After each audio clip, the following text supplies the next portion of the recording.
Hello, everybody. Welcome into our pre-Computer America show for the week of the 15th here on President's Day. Welcome into the Computer America show. Got a great program planned for you. In the second hour, we're going to bring to you computer and technology news. That's brought to you by Slimware Utilities. They are the official optimization software of Computer America.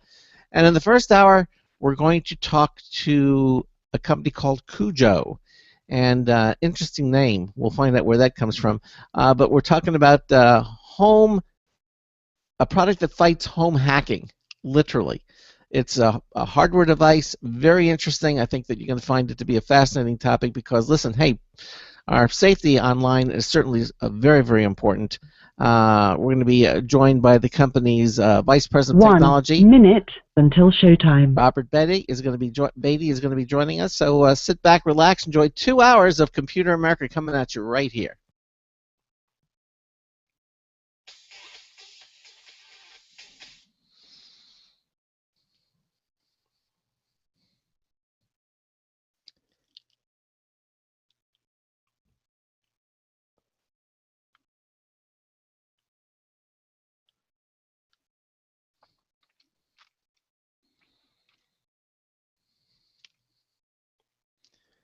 "30 seconds.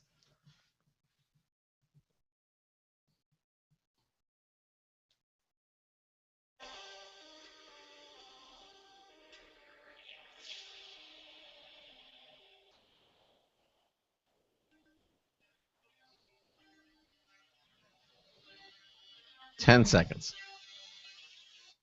Your show will go live in 5 seconds. 4, 3, 2, 1.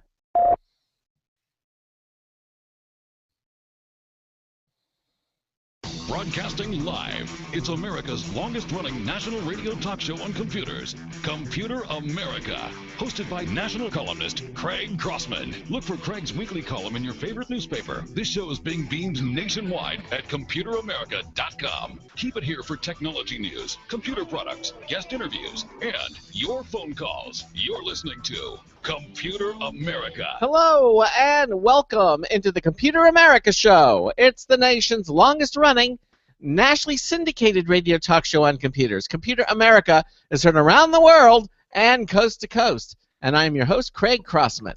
And I'm your co-host, Ben. And welcome into a Monday edition of the Computer America show. Hopefully all of you had a wonderful weekend here on President's Day today, here on the show. That means no mail. Banks are probably closed for the most part. It's I guess a federal holiday. But, and, of course, honoring our past and future presidents by getting incredibly great deals on mattresses. So, you know. Yes, they do have wonderful mattress day sales. Anyhow, we got mattress sales, like, you know, just decided President's Day was a good day. Like, you know, the holidays, kind of crowded. President's Day, perfect. Perfect, exactly. Well, we have a terrific show planned for you. By the way, in the second hour of the show, we're going to bring to you a movie review.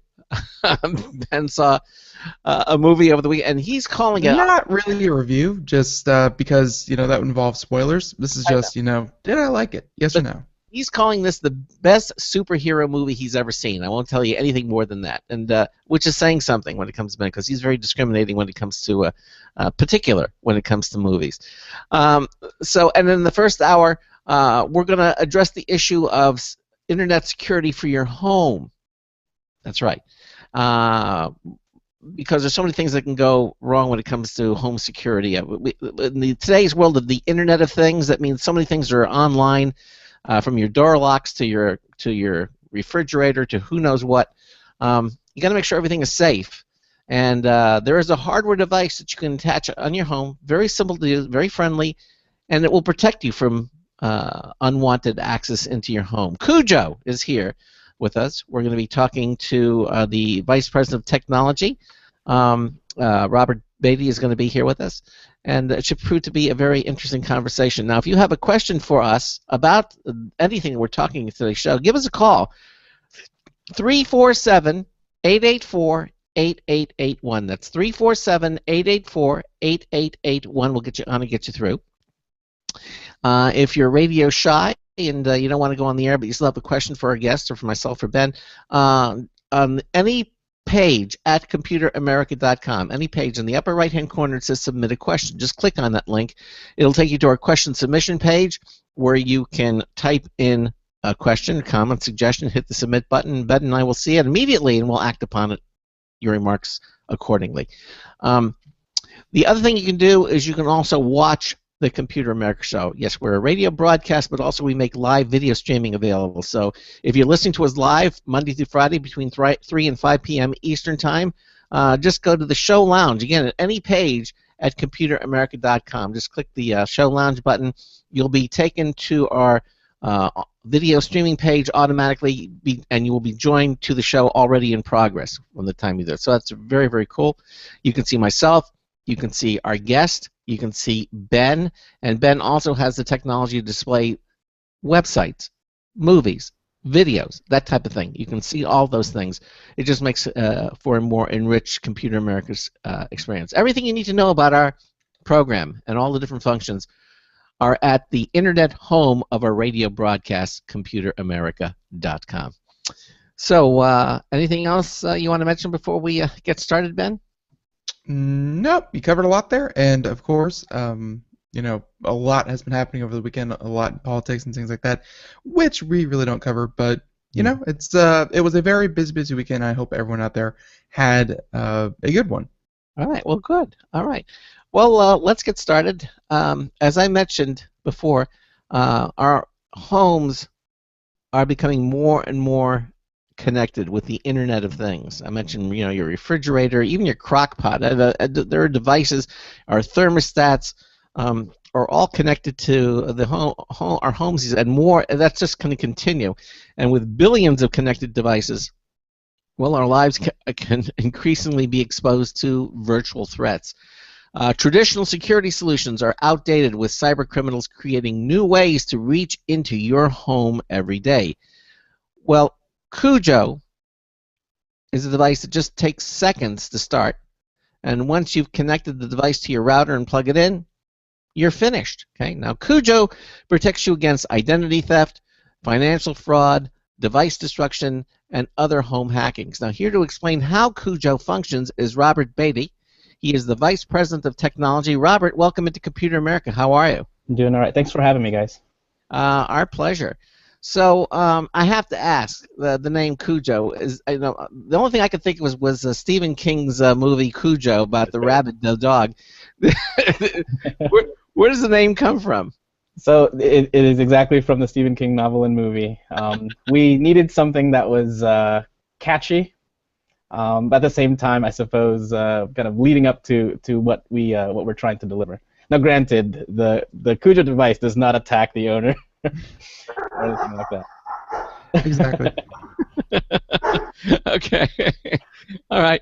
But it is a very friendly little device, and that's where the name comes from. So let me just start the interview and saying, are we being overly paranoid, or are hackers actually coming after me? I mean, you know, or all of us?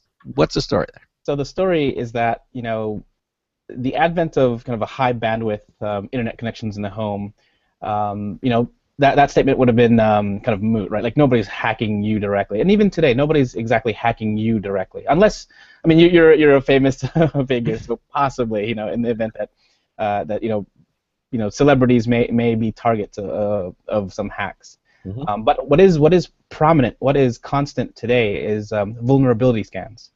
It is constantly happening right now. Chances are against my network, against your network, against everybody's network. These are anywhere from enthusiasts, people learning, people with malicious intent, you know, state-sanctioned attacks, where basically they're just scanning the entire network for any kind of vulnerability to possibly stage a new kind of an attack. Really? Oh, yeah. Okay. So it may not be me personally, but then again, it may be. All right. Right. I mean, when they find a vulnerability. So, and this is only going to increase? Oh, absolutely. I mean, it's the trends that we see so far in the last 2 years, even, is that we see less attacks coming from servers and more being born from IoT devices specifically. Really, Internet of Things really is taken off, has it not? And that's a good thing for you, right? I mean, obviously, and for your product. I mean, how did the concept of CUJO come about? I mean, was it a couple of guys, in a restaurant, with a napkin? I mean, how did the idea come about? So actually, it was a lot scarier. My founder and his partner were actually their story is particular with a webcam where they have I think my founder has an apartment with web like web enabled cameras, and I think he came home one time to see that they were in different positions. Ooh. No sign of power outage or anything like that. So he was just not certain. And so that said. The cameras were on little. Let me clarify. Those cameras were on some sort of a motor that turned them, and in other words, nobody came up to the house physically and went, Right, correct. Right. Correct. They were on a lot of the webcams today are on little motorized devices where you can actually tilt and pan and move around. And he noticed that the cameras, evidently he always kept them in the same position, and he never utilized that when looking, and he noticed that they were different. Right. Okay. And so on my side, I have my brother bought a house 2 years ago that came with IoT devices already installed in his house. Wow. Okay. So what really kind of kicked it into gear for me was that for things like cameras, where people can be harassed, or refrigerators kind of denying you the ability to pull out an ice cube, not so bad. But the moment we're talking about door locks, garage door openers. Oh yeah. It becomes serious, and that's when I got personally involved in this. Okay, so you couldn't confirm it, but there was something was happening enough to make him doubt that the security of this home. Yep. And so he looked around to see what was available for security. That always seems to be a pattern too. Well, there was a need. I looked around, couldn't find anything to fill that need, and so I went ahead and designed one myself. Is that pretty much what happened? Yep. Okay. And it's hard to think that a field as crowded as home webcams, things like that there would be any kind of gap in there. I mean, we talk about different technology like this all the time, but I mean, CUJO, it definitely looks different than what we're used to, but it's just hard to imagine that there's still something that hasn't been covered yet. Yeah, and I think what's interesting is that when we did our market research, we asked basically the general public, and many of them believe that antivirus helps them there. And again, it's one of those things where 15 to 25 years ago, sure. But with things like IoT devices, right? Like, where do you install the antivirus? How do you interface with it? And more importantly, some IoT devices, they completely, as a form of disclaimer, kind of pawn off the responsibility of securing a device to the owner. Right. So you felt that you needed something that an everyday person could do, someone who is not technically proficient, yet something they could install simply, just like plugging in a toaster or something very, very simple, something that looks very friendly, and that doesn't have like a million lights and idiot lights and all these different hookups in the back and everything, something very complicated. So how did they go about this? Did were the owners, were they themselves the engineers, or did they need to seek out engineers? I mean, describe a little bit of the process of how CUJO came about. Certainly. So the design part is actually my CEO's work. He wanted to design something that was inviting, and I think he did a good job there. It looks a lot like Baymax from the Big Hero 6 movie. Yeah. That said, very friendly. The eyes are actually emotive. They kind of represent an indication of what's happening on your network. I believe, like, when it's fully open, like displayed on the screen now, it means that the mitigation systems are scanning your network. I think if the eyes are, you can see how it's like each eye is in two. If the eyes are in the up mode, I guess if the two half circles are up, like this one right here, yes. Right. That means that your network is clean, and if the eyes are down, it means that for whatever reason that your network is offline. Okay. So, yeah, it's very emotive. But my CEO, his background is in marketing and design, and so that was his work. I came on board as well as my staff, to address the engineering portions of the of how the system works. Okay, so it looks, as you say, it looks like a little friendly face, a little like the head of Big Hero 6. You know, very puffy, a little white. Looks like a giant marshmallow, but Yeah. has little eyes that are indicative of the mode or what's going on at the particular. Where I think maybe other and Craig, you have something like this, but it was like an orb and it tracked other things like like the stock market. But that one used like colors, and I've seen a couple of others use colors. Yes. But the I guess you call it like the little emoji-esque state their status. That's different. Okay. Yes, it is. Yeah, because the orb and everything was more of a status indicator. If the market was going up, and it really had nothing to do with security. But this is a device. All right, that's similar to that, but its main purpose is to make sure that your network is secure. So, so why doesn't my router or my firewall protect me, Robert? Because isn't that supposed to? Yeah, so that perfect question. That one's a very popular one too, where your firewall, your router comes with a firewall, and unfortunately, in order to utilize it successfully, you kind of need to kind of tinker with it in the context that you either need to be familiar with IPs and ports and know sort of like the flow patterns to utilize it effectively. Conversely, if you make a mistake, being like a novice, you may inadvertently kill your network and not know what the problem is, which could result in dissatisfaction with your provider, or even having to schedule something with your provider to come and check it out. Now that said, even if people did have access to that, that's something that they would have to maintain on a frequent basis. For somebody as I suppose a professional would consider maintaining this on a daily basis, but I suppose the reality is very similar to antivirus software, is that you install it once. If it comes with an auto update feature, you enable it, but then for the most part, you never really look at it until it's too late. Okay. All right. Well, then, what about other things that we kind of know, like, for example, antivirus products or malware products, internet malware? Do they work, or they're addressing a different issue than that CUJO does? So they definitely work, but they also address a largely different issue in the sense that they, in many ways, and this is out of respect, antivirus software works the best when you're already compromised. One. Two, it's typically almost exclusively for laptops and desktops. They may be on mobile devices like phones and tablets, but for the most part, you typically find them on traditional systems. I don't find them on my refrigerator. Exactly. They're not on your refrigerator. They're not on your camera. They're not on your door locks. Okay. Yeah. All right. Okay. So antivirus is really more of a PC. It's a computer product, or a malware product. It's mostly for your computer. Okay. So and firewalls, again, mostly a PC product or a router product? What firewall? It's definitely a network product. It's a network security layer, but it requires that the person be either a hobbyist or professional to utilize it correctly. Really? Okay. So we have all these things, but really nothing for my the Internet of Things products that I may have. Which is something that we also have security experts on the show, and Charles Tendell, he's a good friend of the show, and that's something that he's been shouting from the rooftops ever since.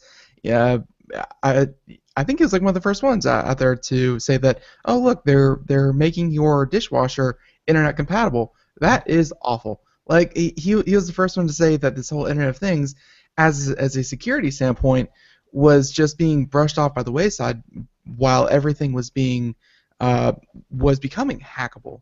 Yep. So is this really a one product? Because we're going to get to CUJO in a moment here. Is this a scenario where one product can do it all? That I can put in this product, whatever it might be called, and it's going to completely protect my home from intrusions? Is that what we're talking about here? Yep, that's right. Okay. And it does that essentially by when you plug in the CUJO device, we we basically tap onto your network, and so everything your router sees, we see, rather specifically the appliance sees. Mm-hmm. And so from there, we can make decisions as to, like on our cloud side, for example, we have a healthy profile of a lot of the IoT devices, as well as kind of common behavior, such that, you know, if your refrigerator is all of a sudden sending, you know, 5,000 emails per second, something no refrigerator should be doing, at least not at that rate. You know, we consider that malicious, and so the cloud side sends a specific signal back to the CUJO device with a specific rule to block your refrigerator talking to whatever rogue server on the wild, or I suppose victims in the wild, to prevent the abuse from happening. Okay, so you're describing basically how the CUJO works. Now, how do I, first of all, let's back up a little bit. Sure. I want to, when you get the CUJO, what's going to come in the box? So what's going to come in the box is the appliance itself, the cute little guy. I believe it'll come with an Ethernet cable, and there'll be I believe a scan code for you to use your smartphone to be able to download the app. Okay, there's two components here of the cable aside. You've got the CUJO itself, Yeah. and you have your smartphone. You need to have a smartphone to operate the CUJO. Is that correct? At the moment, yes. Okay.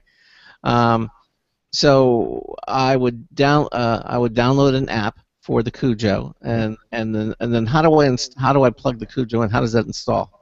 So this is probably one of my favorite parts. When you power on the CUJO and you plug in the Ethernet cable from the CUJO to the router, that is it. There's nothing to set up. There's nothing to configure. Really? Oh yeah. Now, again, on the back of a router, there are a number of plugs. There's the WAN, and then you have all these like different LAN connections that you can. Usually, most of them have like at least four or more. Which one do I plug it into? Yeah, that's a good point. You plug it into, I suppose, any of the free ports that's not the WAN port. Okay, so you don't you just plug it in any LAN port, which is you have multiple versions of it, and just plugging into any one, and that's it. I don't have to do anything more as far as physically connecting. Nope, and not at all. Does the CUJO that requires AC power though, right? I have to plug it in. Yes, it does. Okay, so I have to plug it into the wall, and plug it into the router or into the LAN, and then what's the next step after I do that? The CUJO comes on, turns on, and then what do I need to do next? So from the get-go, from that point on, the CUJO actually starts to work. It starts to fingerprint your devices for us to help determine, you know, how to profile some of the devices. But at the same time, on your mobile app, the companion app, you can, you know, register and, you know, put in your credentials. And I think the first thing once you log into the app is that it scans for it's listening for the CUJO to begin the registration process. All right. So now, are we talking about things that are hardwired or things that are connected via Wi-Fi? You know, for example, like my thermostat is Wi-Fi connected. I might have a Nest thermostat or a Nest smoke detector. Does it work with Wi-Fi devices as well? Yep. It works with both. Yep. Okay. So it starts scanning your home for internet-connected devices, Mm-hmm. and it does that automatically. I don't have to do any of that. Once I plug it in, it starts looking for everything, and when it builds or assembles a table of all these different products, and then That's right. and then I log on with my app. It's the first thing I do, and what am I going to see on the app? What's the app going to display? So the app's going to display, I believe the front page will be your devices, and so you'll see, the moment you plug it in, you'll see all your devices that are connected, and it'll be fingerprinted. So we'll be able to detect that, you know, you have a Nest thermostat, that you have a Samsung smart TV, you know, iPhones or Samsung phones, etc. And then from that point on, that's really, you know, you get a healthy sense of what devices are connected. Okay, so I see what devices are connected. Now that I see them, and then I can confirm. If one isn't, I need to. Well, we'll get back to the moment, but let's assume everything is moving smoothly, and I see all my devices connected. Now, what do I do? Actually, nothing. When threats are detected, you know, whether you're, let's say you're browsing a site that has malvertisement, when that happens, we will detect it. We will do two things from the cloud, from the CUJO cloud. We'll send a notification. We'll send a signal to the CUJO appliance that blocks the malware from continuing. So you'll still be able to enjoy your website without the malvertisement. And at the same time, you'll get a push notification on your mobile app that says, we detected this on this device, we went ahead and blocked it. And there'll be like a little swipe interface on the bottom that says, swipe to override. Okay, so you're saying that this also works for my browser too? This works for my computer as well? That's right. It works for any connected device on your home. So if I'm going to, let's say I go to a website and there's some malware on there that you're saying the CUJO is actually going to detect the malware in addition to my computer. It might have a anti-malware. I mean, I might get notifications for both. Or is it so good that I don't need malware on my computer anymore and just trust everything to CUJO? So that's actually a good question. So from a prevention perspective, we're definitely very confident that we can prevent new and emerging threats from coming in. However, we imagine that there will be some cases where if you as an internet practitioner, if you will, are very secure and you practice kind of good etiquette. However, a visitor comes in with their laptop to your home with malware on their devices already. In that kind of a context, we can prevent, what the CUJO can do is prevent the spreading of malware. But what the antivirus does is it can eliminate the malware itself, which we cannot. Okay. So, but now the scenario you described was somebody coming into my home. Let's assume no one's coming into my home. I just have my own. Why are you so social, Craig? You are such a lovable guy, and yet you won't have people over. It's really sad. We'll expand on it, but let's go back to me, just with myself, and I have my computer. Are you saying that I should still have the anti-malware product on my computer as well? Because one of the things that you learn with malware or antivirus is you don't want to have two antivirus products loaded onto your computer because that can cause a problem. Sure. And so using that mentality, having a CUJO and anti-malware on my computer, does that fall into that purview or that scenario? Oh, no, not at all. Okay. Because for the most part, we operate from a network level, and a lot of antivirus, in fact, as far as I know, all antivirus works at the disk level. Okay, so it doesn't hurt to have a CUJO in addition to whatever I might have on my computer. Yeah, that's correct. Okay. The exception to the rule, it sounds like. All right. So, and as you mentioned, if someone comes into my home and they bring their laptop or even their smartphone, I would imagine, Yep. and their smartphone is somehow infected with some sort of malware, CUJO is going to detect that? Absolutely. And then when it detects that, what happens? So the same process happens. So I suppose in first your visitor, your guest, would have to have access to, let's say in this case, a Wi-Fi access point. So if they don't have the password to that, they're just not online. At least not through your home. Well, you have a guest. You can also I have a guest password sometimes that'll allow people, so I don't have to give them my actual password. But here's a guest password. Okay, but Are you okay. running a hotel now? So in that context, where they have a guest access, for the most part, even though they're separate, I suppose, broadcast IDs in many cases, chances are, in fact, for the most part, every single router does this, where it'll still funnel them through the same kind of gateway out to the internet. And so the moment those devices kind of start communicating with your own devices inside your home or to the internet doing anything malicious, we'll see the pattern immediately and we'll block that whatever communication that they're doing. Okay. Now when that blocking happens automatically and then I'm somehow notified, how am I notified? On my computer or on my smartphone? On your smartphone. When we detect something and send a rule, we also send a push notification to your mobile app, saying that we blocked this particular malicious activity, and here's how you may want to override it if you know what you're doing. Okay.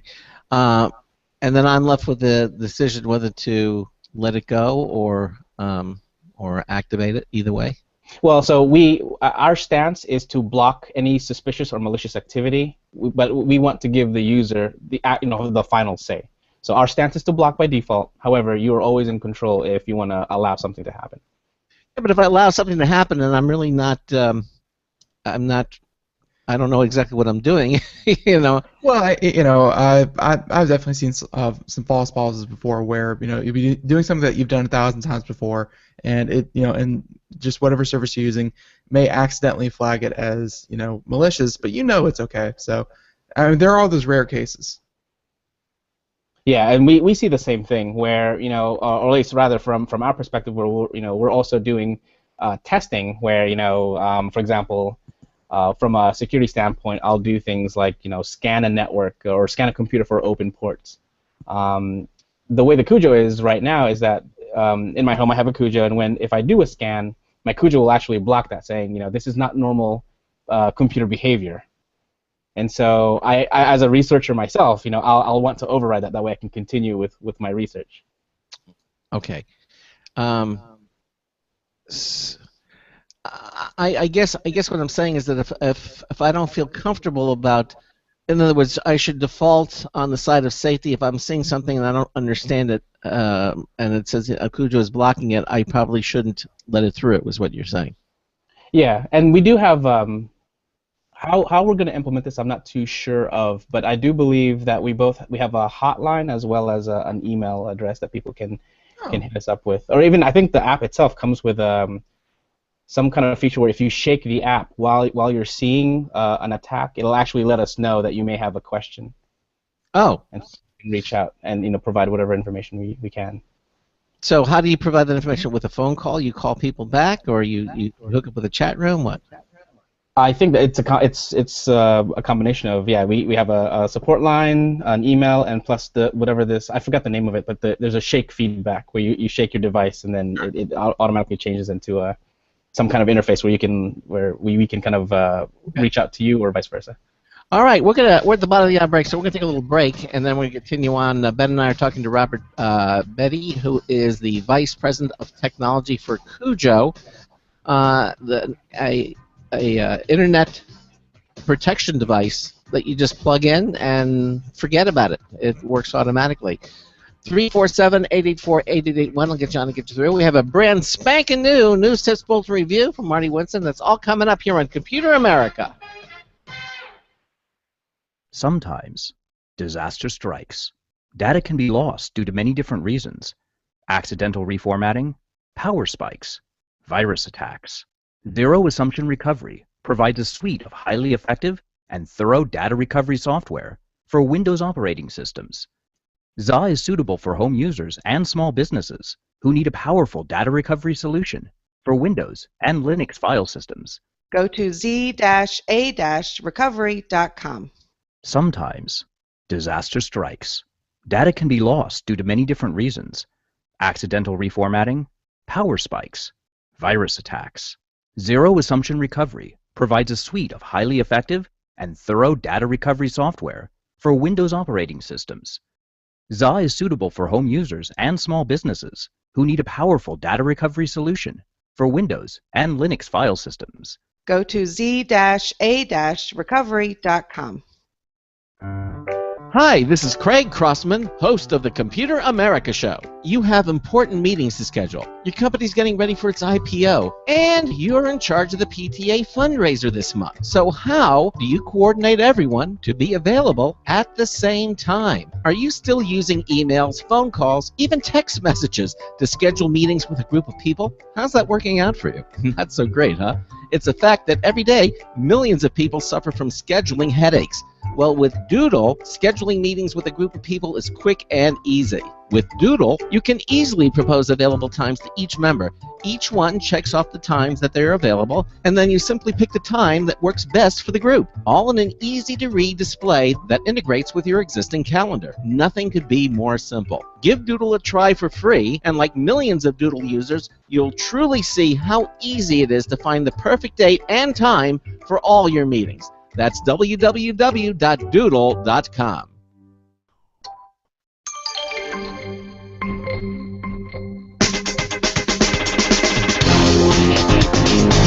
Disgusting. It was like a drive-through for bad dreams. Marty Winston with a News Tips Bulletin Review for Computer America, this time Alchemate Revo. Add a little alcohol vapor to a fuel cell and you get a voltage. Inside the Alchemate Revo, that's how they get a reading. Now, officially, that's more an indication than a measurement, but it's a reading of blood alcohol content that you get when you blow into a pipette mouthpiece attached to its inlet port. Inside, the sensor module shows you something you haven't seen there before, an expiration date. And the instructions say to replace it after 1,000 uses or 1 year, whichever comes first. The one we got for review expires in 7 months. A pair of AAA cells powers it all. Bottom line, Alchemate Revo is one way that those who choose to check may make a responsible decision no matter what the numbers say. Marty Winston, News Tips Bulletin for Computer America. Welcome back to the Computer America Show. Thank you for joining us. That was a brand new News Tip Bulletin review by Marty Winston. We get it. The Alchemate. It has a 1 year. You have to renew the sensor after. That's a lot of alcohol. Yeah, but yeah, at least it'll stay accurate. But yeah, that was a brand new one. We get a new shipment of those in every week. We have to spend the whole weekend uncrating the thing and loading it into the computer. It's crazy. But no, that was good. Thank you, Marty Winston, for that. But here we have a guest this first hour. We're talking to CUJO and Mr. Robert Beatty, and he is the VP of Technology for CUJO. And yeah, we're just getting into, you have this thing fully set up and just how comprehensive of security it can be. And it seems like it does a really good job of kind of detecting anything that will come in and any kind of active activity that will be happening. Because you mentioned there at the kind of at the start of what is malicious, and I have never checked a smart refrigerator to see if it was running, if it was sending and receiving packets normally. I have never, checked a Nest thermostat to see if it was doing everything it should be doing. I mean, how do you get those notifications for objects that, let's face it, you really don't notice anything out of the ordinary because you just use a special app to control it? Robert? Yes. So yeah, I mean that's precisely the problem, right? Like where for headless units like headless objects like IoT devices, there is no, some of them may not have an interface that exposes that information to you. Mm-hmm. And so as as somebody who's savvy on networking, we can do, using tools, we can kind of spy on our own network. But that's a job on its own, right?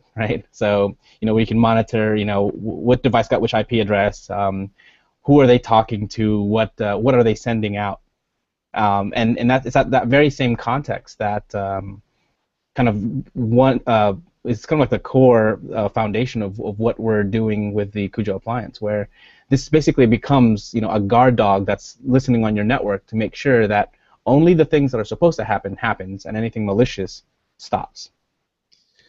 So if you were to answer the question how CUJO is different than what's out there, how would you answer that question? Certainly. So there's I believe there's a company, or at least a device called the Bitdefender box, and I think iGuardian is also another one, where for the most part they're kind of companion devices to your router, very much like the CUJO is. But how we're different is that those devices are sort of a traditional in a sense that they use, kind of popular tools where you have to manage, whether it's a subscription or you download your own set of firewall rules essentially, and then you install them on this device. Where, what I see that as a problem, or at least a shortcoming, I should say, is that, if you get 200,000 rules for things that don't affect your home, those 200,000 rules may inadvertently affect your network traffic. You install these rule sets, and all of a sudden your Netflix starts to slow down. Well, why is that? Conversely, how we're different is that the device itself actually it captures metadata, and by metadata I mean source and destination packets, destination IPs, destination and source ports, things like other metadata like bandwidth and the number of packets that was transmitted.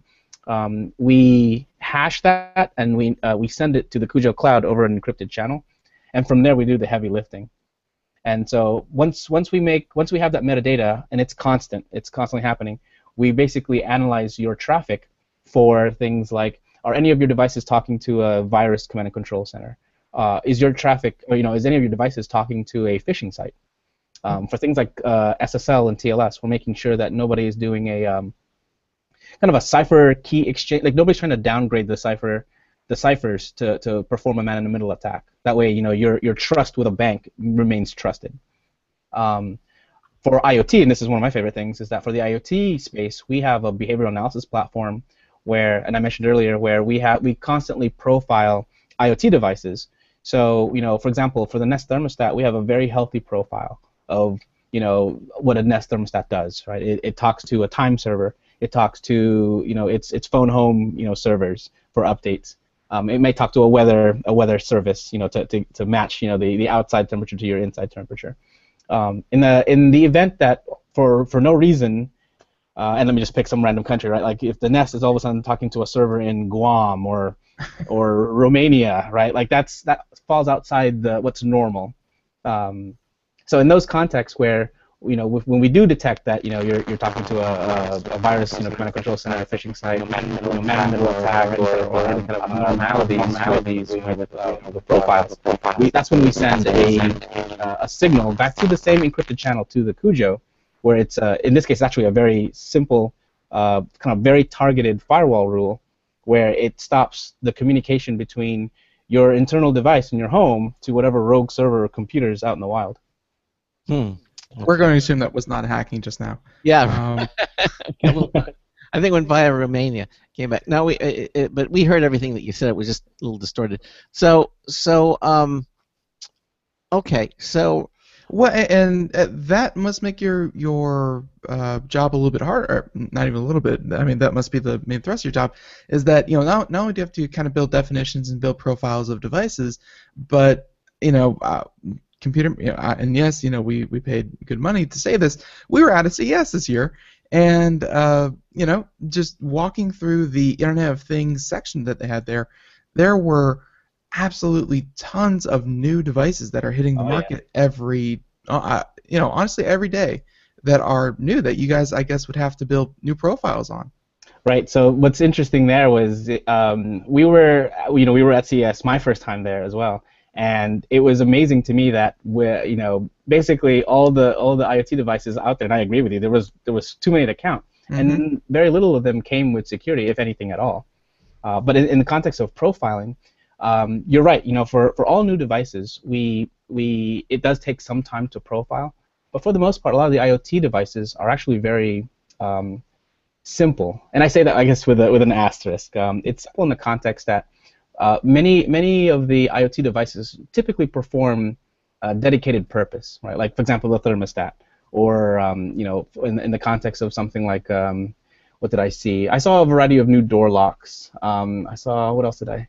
In any case, it'll take us anywhere from as little as a day, maybe not even the whole day, or even upwards of something like 5 to 7 days to kind of create a comprehensive profile. Well, it wasn't just door locks. It was door locks, it was smoke detectors, it was, of course, webcams, it was these little units that you put on your water heater to see how much water usage you're doing. There were dishwashers, ovens, crock pots, humidity controllers. Everything is connected now. Well, let me ask you this: whose responsibility is it, Robert, as far as you're concerned? Is it the responsibility of the manufacturers of these products to make sure that their products are secure? I mean, if I'm making a device that's going to check the water temperature of it, is it my responsibility to do that, or is it, or should I say, with packaging, make sure that you have a secure, have the proper products installed on your home network to make sure that it's secure? Is it, or does it depend on the product itself? Maybe if I'm making a door lock for the front of my, for my home, maybe the onus is on the manufacturer of the door lock more so than, let's say, the thermostat people. Speak a little bit about it. Whose responsibility is it? Or is it? So my personal belief is that the responsibility falls on the manufacturer. Some do attempt, and some are reaching out to security professionals to make sure the devices are secure, and that's definitely a good plus. Some write it away as a fine print that says, this comes with kind of an expected security profile. It's up to you to maintain it. Now that said, I do believe that the while I do believe that the manufacturer definitely owns the onus, like it's upon them to make sure that they have a very secure device. I would invite your listeners, myself included, and people like us, where it's up to the user to keep that in mind. These aren't simple devices anymore that we're buying or acquiring for our homes. These especially as things become, I mean, in many ways, they already are, right? Everything is just about connected, and so you definitely pay close attention to which devices. And I think you brought up a good point, Craig, where if you're purchasing a thermostat or a sensor of some sort for use of inside your home, there's I don't want to dismiss it as a relatively low profile, because those very same sensors could be used to exfiltrate things like social security numbers or whatever it is, like if you have a shared server on your home or small business. However, when you're talking about garage door openers or door locks, that all of a sudden changes your concern posture regarding basically just how vulnerable something like that is to an attack. Well, then, let me flip that over. Then let's say I'm going to install a door lock to my home, or door locks, or garage door openers, anything that allows physical access into my home.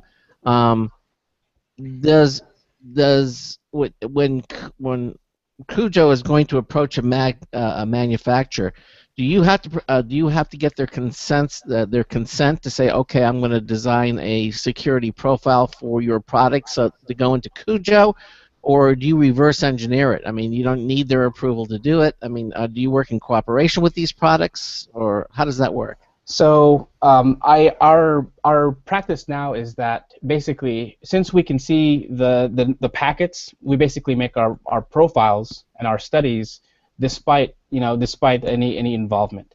However, we're just about a year old, and I was actually very pleased that several manufacturers actually approached us at CES saying, we would be interested to learn more about our security stature. Could we work with somebody like you? And absolutely, I am definitely open to that with CUJO, okay, where we can basically kind of close the gap in security kind of not loopholes, but security holes that some devices may have. But again, so the onus then really is on you, CUJO. I mean, you need to make sure that your product is going to work with these, let's say, door locks, or despite the I mean, if the manufacturer says, hey, we're not, we have our own, we're not really interested in talking to you, and you drop, and so then it's still, since you're selling security, is not still the onus on CUJO to make sure that it works with these products, even though you might not be any cooperation from those manufacturers? Oh, absolutely, and that's yeah, you're right. We're in a business of trust, on top of security. So a lot of our mechanisms, especially in our behavioral analysis platform, where we basically the moment something is plugged in, we're studying it. Mm-hmm. And I don't want to trivialize this, but a lot of the attack vectors, despite some things being kind of complex, a lot of the kind of starting points are very simple. And so with simple kind of protections to start with, you can do a world of good. And kind of as we kind of profile devices going forward, we can enrich that protection.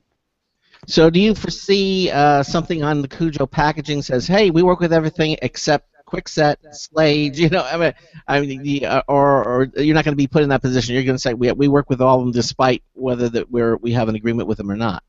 More the latter, I think. Okay. Only because again, there's a typical common point of entry that people will at least attempt to do, and since we cover those contexts outside, like basically the internet is the internet, or networks are networks, and so since that's what we're claiming to be the guardians of, a special protocol isn't, like, we're not reliant upon Nest's protocol or however special it may be, or Schlag's special protocol. I see. In other words, you're doing it sort of at the ground floor. Right. Correct. Yeah. Okay. Now, when is CUJO going to be available? I know the Quick Starter is over. When will CUJO make its debut? So CUJO will be available, I believe, in end of March, early April, possibly. All right, just around the corner. Okay. Just right. Yeah, very, very soon. Retails for $99. I do believe it comes with 3 months of subscription. Mm-hmm. I think the 4th month and forward, it's $9 a month. $8.99 to be specific. Okay, so it's a service-oriented product. And when you buy the product, you still have to subscribe to the service, which makes perfect sense. I mean, I assume when updates or new flaws or things are detected, that you can update the CUJO remotely. Right, it all happens automatically. Yeah, exactly. I don't get any notifications. Hey, we're installing the CUJO operating system 2.1.4. It just happens. I don't have to worry Yeah, about it. like if anything, I believe there's a more human way where it says, "Hey, congratulations, we updated your CUJO and there was no problems," or something like that. Okay. Do you let people know what the updates are all about? I mean, what is it you're updating for? So that was, and I can be candid here. Our main mission was to be as simple as possible, and in the beginning we were thinking that we didn't want to inundate our customers with information that they may not care about. But not so surprising, a lot of the people wanted to know those kinds of details. So we have the mechanism for delivering the information, but soon we'll be changing it to actually include what changes we've added, or what improvements we've made, including that communication. Okay. And then it's up to the owner to either look at that or just not care about it. Right. Certainly. Yeah, exactly. So it'll be available in March or April. I'm looking here at the website. It looks like $99, 12-month service plus 12 months. $98. What is it? $98. Yeah, exactly. And And CUJO, 12 months of services. So I guess there's going to be after, of course, the first year, there's going to be a monthly service charge. Yes, of $9. okay. Now, are there different models of CUJO, or just going to be the one unit and that's it? So in the future, we imagine, as technology improves, we'll kind of match, the footprints of what's available, kind of going forward. But as of right now, at least for this year, the model you see on our site is what we're shipping. We're going. One color, white? Will it come in different colors? So I know we had an Indiegogo campaign for different skins.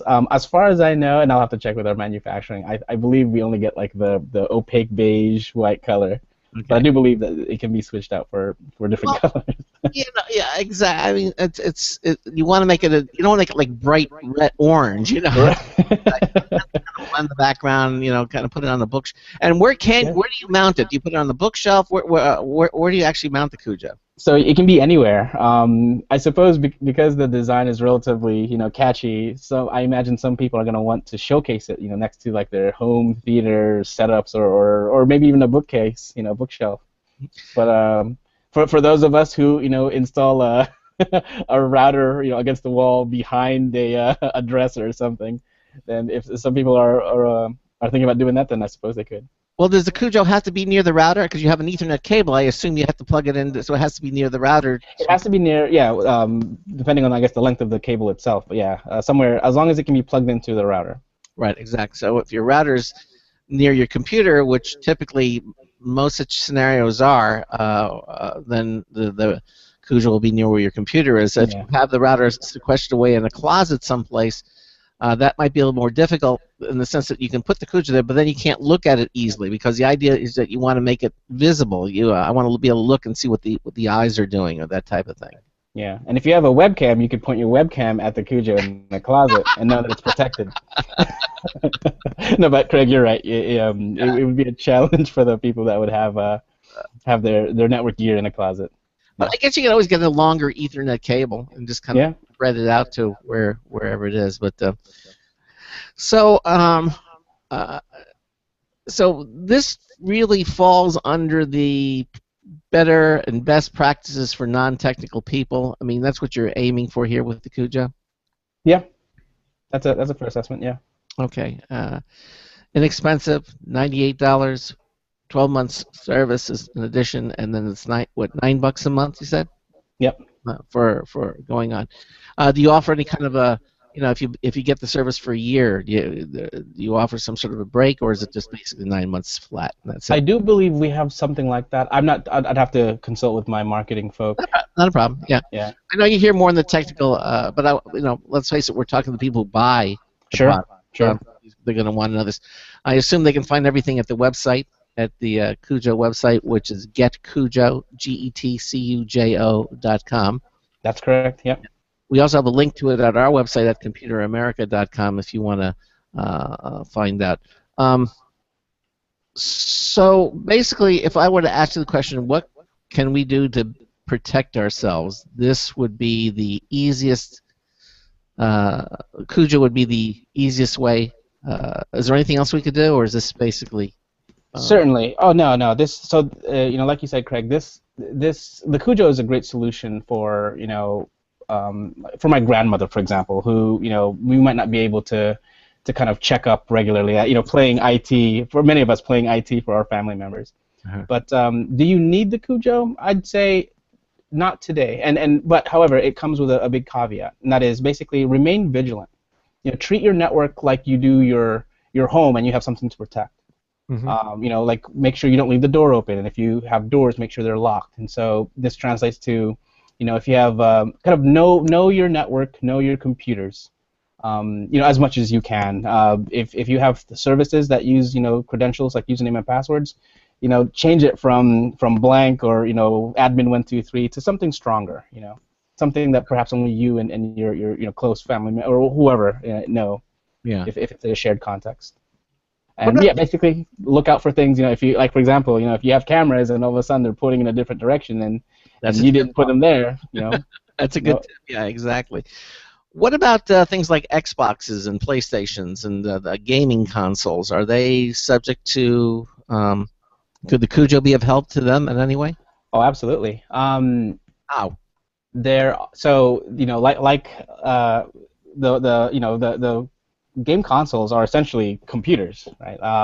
And so they may also have sort of like a risk surface vulnerable to them, where somebody could if there was some known vulnerability, and we've seen this with the previous generation of game consoles, the PS3s and the Xbox 360s, where a known how do you say this? A known vulnerability could be exposed by kind of basically putting a program on a CD. And you put it on your Xbox 360 or your PlayStation 3, the device itself thinks, oh, okay, they loaded a game, but really they've loaded some mechanism to hijack the operating system. In which case, then now depending on the goal, it could be as simple as something like a jailbreak is a popular term from 5 years ago, Mm-hmm. where then you can kind of install custom software like media players, or if this was somebody malicious, they could use it to run programs in the background. That's But basically, aren't we seeing less and less optical media being used in these devices? Most of the games now you can download the content. Yeah, certainly. And so in those contexts, right, like I suppose I got a little specific there with the optical media. In the context of remotely downloading games, they usually come blessed from the either the manufacturer or the provider. However, if the devices like if the consoles like listen on ports, for example, or can be hijacked via DNS, if it's always programmed to on boot always talk to Xbox.com, and you provide your own DNS server that says Xbox.com is actually somewhere else, and hijack it that way. There's a number of vectors that people could utilize to try and compromise a device. All right. Well, Robert, this is extremely interesting, and I think our listeners certainly need to know about CUJO. Granted, a lot of our listeners are, I guess, fall into technically proficient, but now we have a lot of people listen who are not, Well, even technically proficient. I mean, I would consider myself pretty technically proficient. I have no real solution to protecting, a connected thermostat or a connected fridge or a connected dishwasher. I just assume that the router has it covered, but after CUJO, obviously. Yeah, we might need to get one. Yeah. Well, Robert, listen, we want to thank you for being here on the show with us and letting our listeners know about the CUJO. Again, it's GetCUJO, GetCUJO.com, or head over to our website at computeramerica.com. It's right there on the homepage. We have a link to the GetCUJO website. Ben's displaying it right now if you're watching the live video stream. And yes, I did notice the book on your website next to the CUJO is damn good advice. And CUJO's right next to it. So. Nice. That was intentional. Robert, again, thank you so much for being with us here on Computer America. It was a pleasure having you here on the show. Yeah, Craig, Ben, thank you for having me. It was a pleasure. All right. Take care. Have a Take good care. one. You Have a too. good one. Bye-bye. All right. All right. So there he goes. Again, get CUJO. Check it out. It looks like a very interesting piece of technology.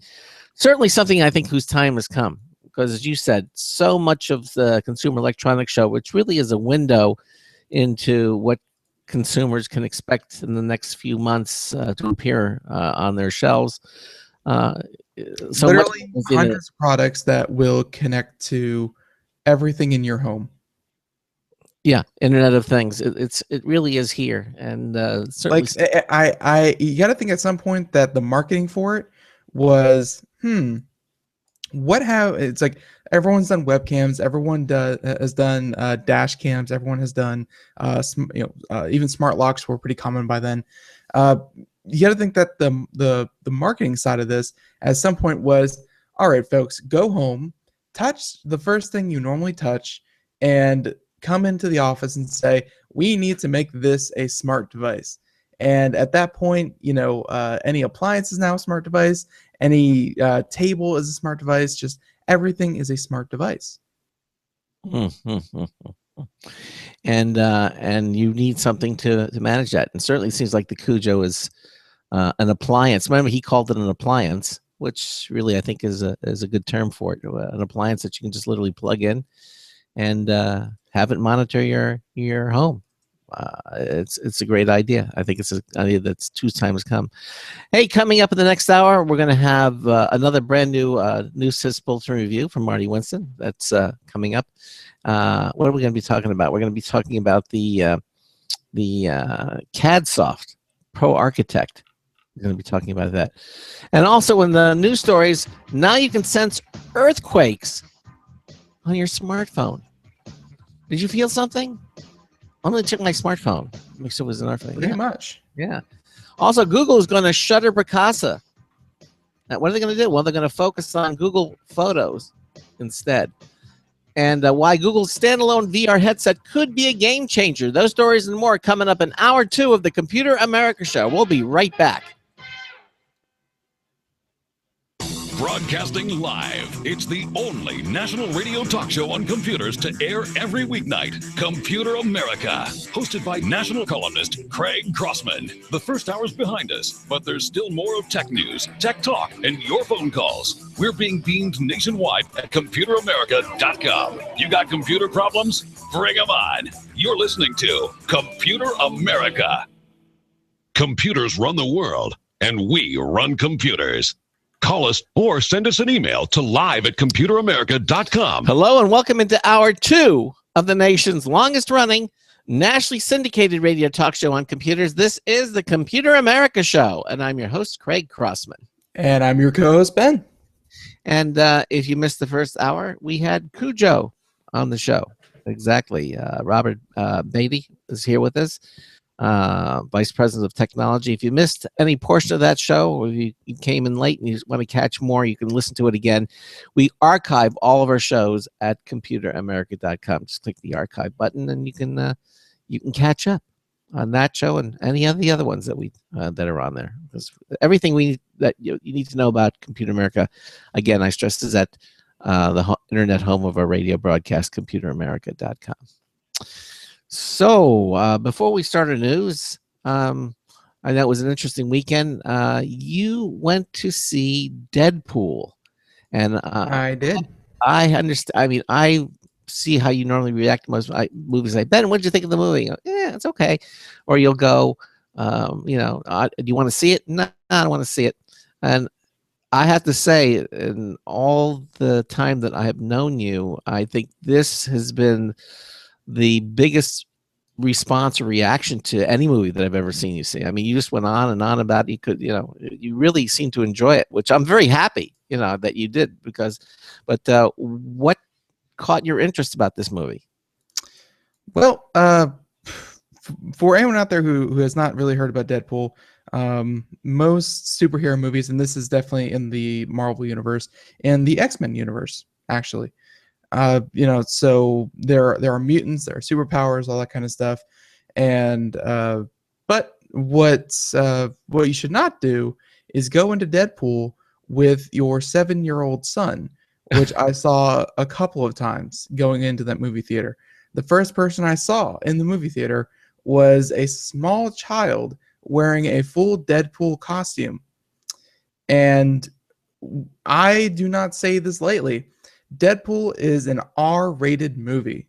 Deadpool is an R-rated movie. There is gratuitous scenes of violence, of nudity, of drugs. Just there is lots of stuff not for children. But there was a 7-year-old, so there was that. That being said, it is like I've seen a lot of superhero movies. I've seen I've seen a lot of X-Men before. I've seen all the Iron Mans. I've seen all the Avengers. I've seen this and that. Deadpool, honestly, it was the most entertaining superhero movie I've ever seen. Wow. Where other movies might have better world building and all that kind of thing, Deadpool was just a lot of fun to sit down. And I mean, Ryan Reynolds, he always plays that very snarky, sarcastic character, and it fit Deadpool to a T. So, every moment that could have had good comedic timing and squeeze a joke in, Ryan Reynolds found it. He every moment that could have been funny or, should not have been funny was funny. And I think that, kind of made the scenes where, he actually was serious. There's a tragic side of the story where he was serious. It made that more impactful. And it's funny, an R-rated superhero movie that it has gratuitous violence and immature humor probably had some of the more real moments where Deadpool is this tragic hero, and it, like, I don't know, it was just I sat down. It was only an hour and a half long, not a long movie at all, but he sat down for the whole hour and a half. And I was entertained the whole way through. I wasn't sitting there like, okay, here's background story, here's this guy, here's that, here's this. I mean, I was entertained all the way through. Would you say that Ryan Reynolds was perfect for the role?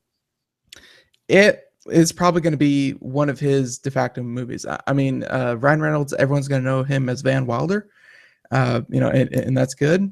But much as Robert Downey Jr. is known as Tony Stark, Ryan Reynolds is now known as Wade Wilson. There you go. All right. Well, then basically 2 thumbs up for Ben. And, and just to give you an idea of this, Deadpool, and by the way, funny that it came out on Valentine's Day weekend, because there actually was a love story to it.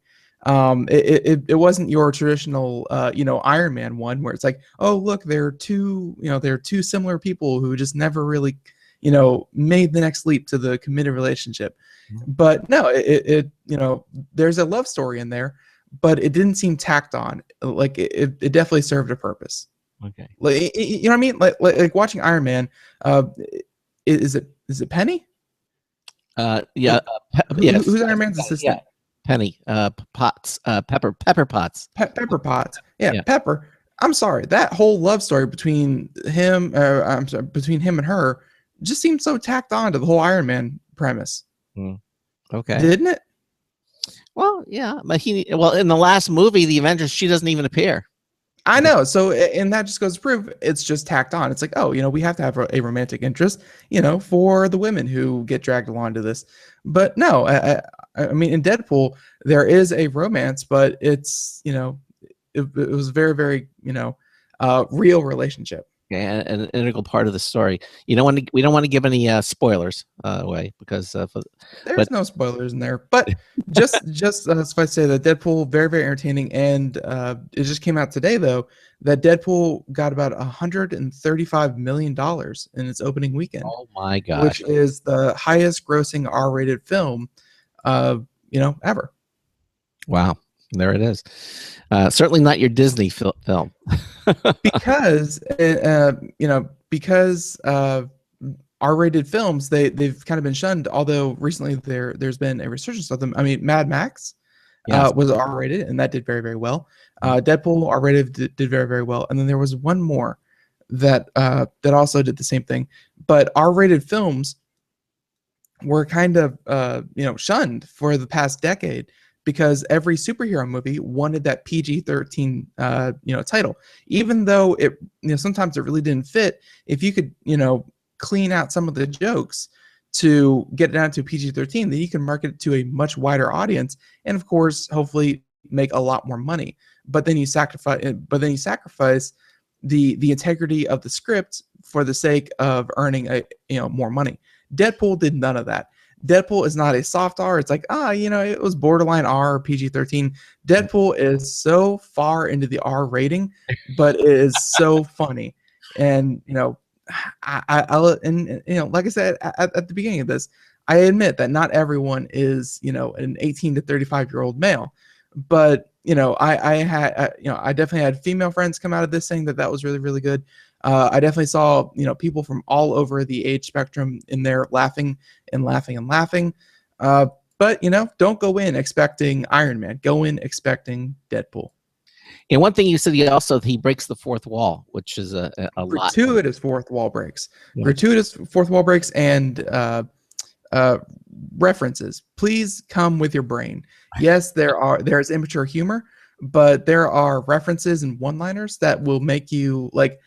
At some points in the movies, I went to a movie theater and there were probably about 300 to 400 people packed into one theater. Mm-hmm. At some points, the jokes and the one-liners and the humor was coming so fast that people were actually laughing over the dialogue. So I think I missed a couple of the really, really good jokes because they were talking, because they were talking so fast and the people were laughing so loud. You may have to go a second time or see it again. Honestly, it's a movie that I think would really lend itself to being seen 2 or 3 times. Okay. By the way, we got a comment from Star Fortress. He says you'd think people had never heard of the comic book, but that was one of the biggest praises that Deadpool received was that at the end of the day, reading the reviews, they said that Deadpool was like a comic book put on screen for an hour and a half.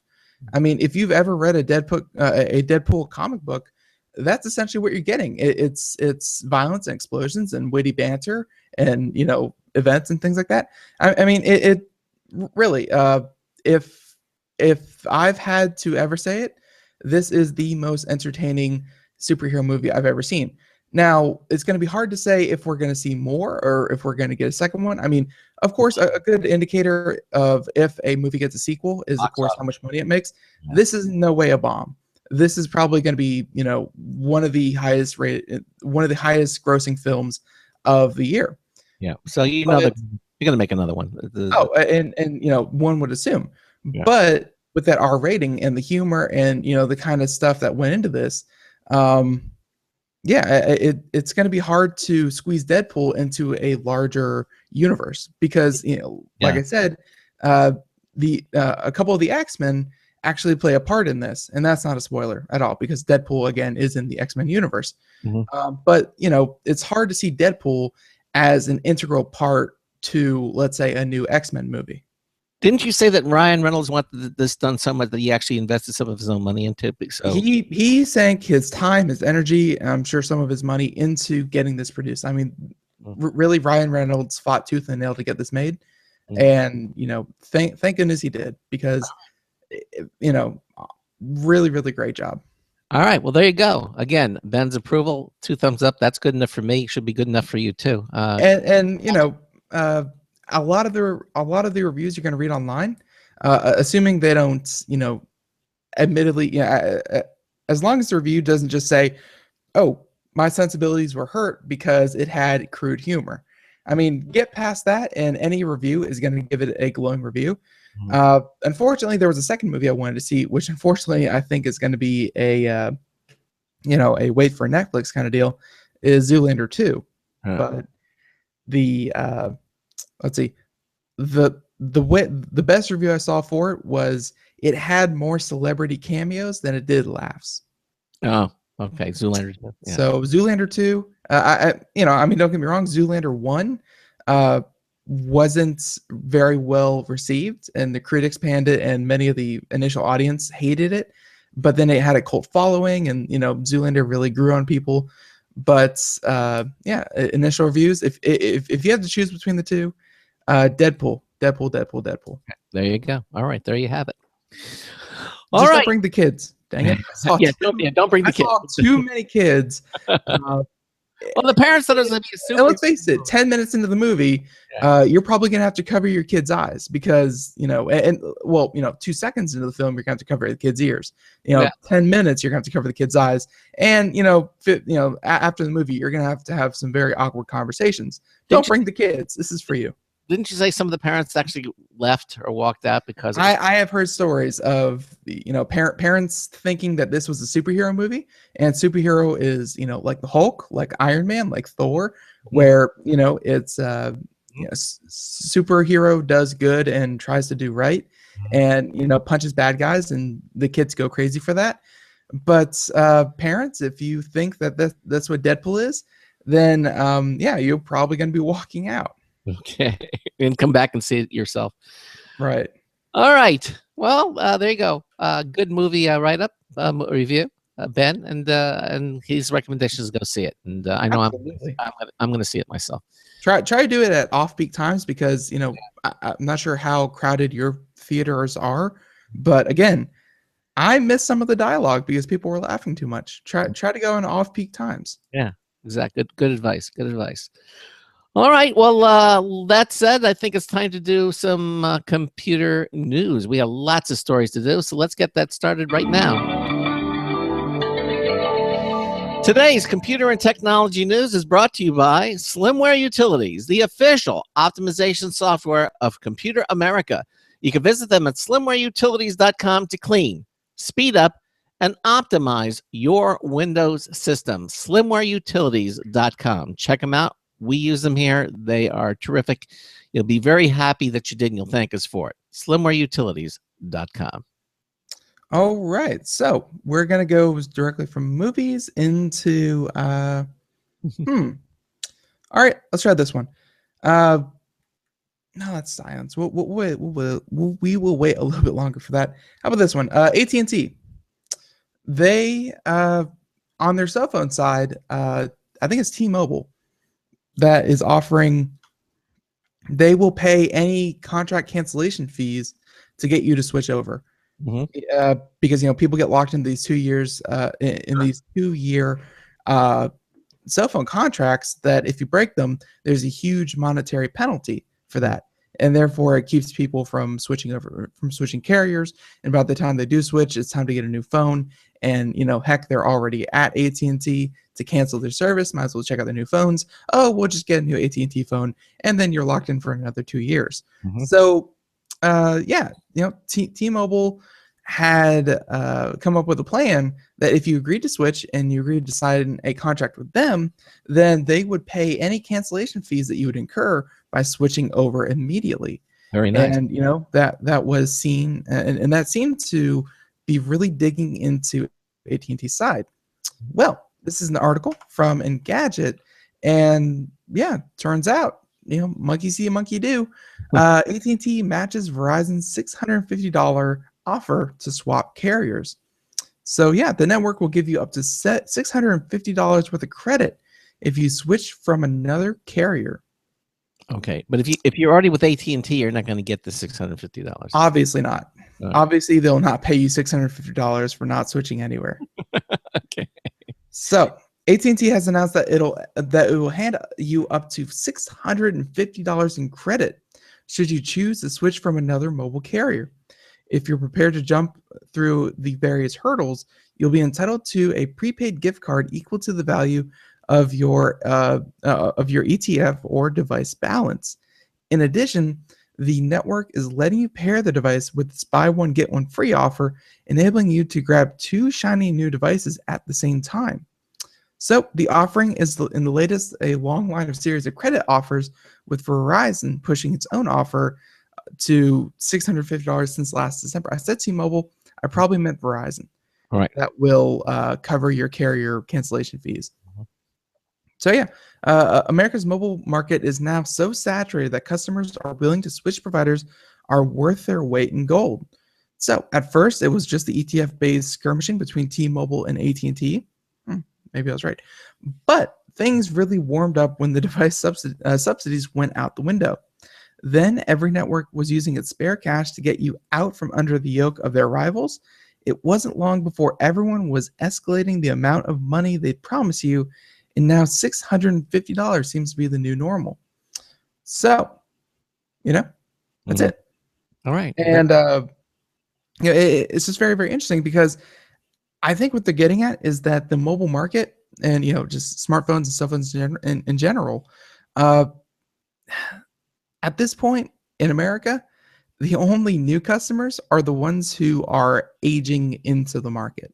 Like they are literally growing up and they are like 13 years old, and then their parents have to buy them a phone. Like there really is not anyone out there other than the cab driver Craig likes to talk to. There really isn't anyone out there who doesn't have some form of smartphone that needs a new carrier provider. Like the smartphone market is, as I said, so saturated that new customers, that's why they're doing more and more business overseas. There's just no one new to sell plans to in the US. So I'm they're wondering, starting to cut each other's throats. They're trying to say, hey, switch from them. We'll pay you to come over to us. Just please switch over. I'm wondering also if it would behoove most people to go to their current carrier and say, hey, look, I'm thinking of switching, and maybe get the current carrier that you're with might make you some sort of offer to stay on with them. I wouldn't be surprised.